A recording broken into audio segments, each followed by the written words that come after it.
Good afternoon, Blazers, and welcome back to InfoFlow from home. Today's Thursday, February 11th. I'm Sky. And I'm Levi.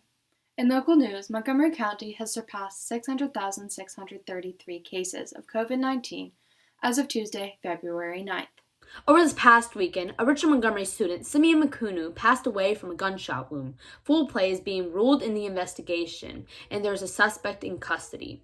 Simeon was on his way to graduate and move on to college. He played soccer and wanted to pursue a career in the arts. As always, your counselors are available. Please do not hesitate to reach out. In national news, the impeachment trial of former President Donald J. Trump is underway. On Tuesday, February 9th, senators decided by a vote of 56 to 44 that they had the power to try former President Trump, continuing the impeachment process. While this vote indicates that 6 Republicans are open to impeachment, Democrats would have to obtain 11 more Republican votes to actually convict the former president. Now let's check out the newest episode of Student vs. Teacher Trivia, featuring Lily and Mr. Grossman.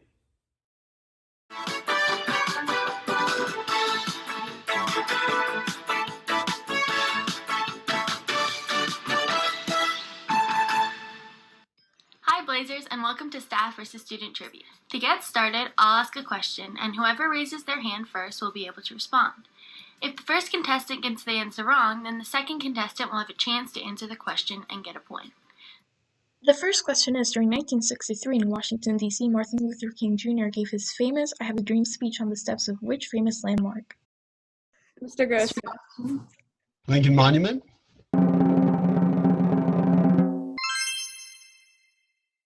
That was my guess. Oh, I'm so happy that was right. I wasn't sure if that was going to be correct. Number 2 is, who is the president of France? Macron. Isn't that the prime minister? Cut this question out. Doesn't France have a prime minister and a president? The third question is, what colors is Nightmare on Elm Street's Freddy Krueger's sweater?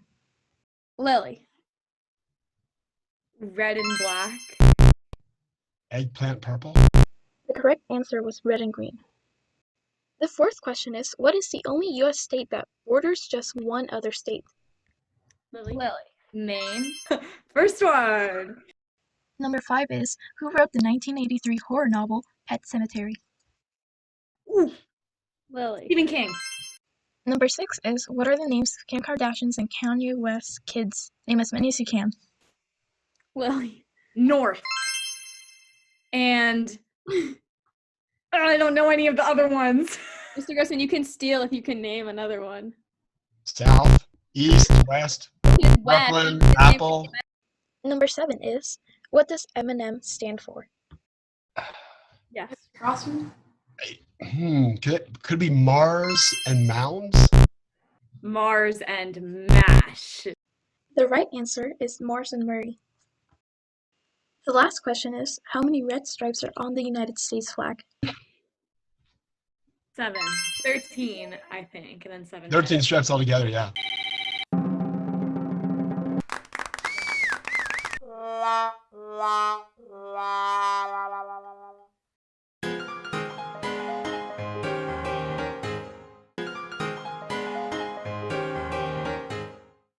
Great answers, and thanks for participating. As pressure from parents of special education students mounts, Montgomery County is holding meetings to expedite the return to in-person learning, all in an effort to close the growing gap between special needs students and their peers. As of Tuesday the 9th, the tentative return date to in-person learning is March 15th. Be on the lookout for more information. Sponsored by Alonzo Washington, a bill in the Maryland state legislature would grant school students excused absences for mental health reasons. Under the proposed law, students would be allowed to skip school once every quarter without needing a doctor's note. The legislation aims to alleviate mental health problems exacerbated by the COVID-19 pandemic. The formerly Aunt Jemima line of pancake mix and syrup has now been renamed as Pearl Milling Company. Back in June, PepsiCo Inc., owner of the brand, announced that they would be renaming the line as it was a reference to a racist caricature from minstrel shows. They were among the first of a handful of brands to announce efforts for renaming last summer, along with Uncle Ben's and Mrs. Butterworth's. For today's Black History Month fact, Thurgood Marshall was the first African American Supreme Court justice. He served on the court from 1967 to 1991.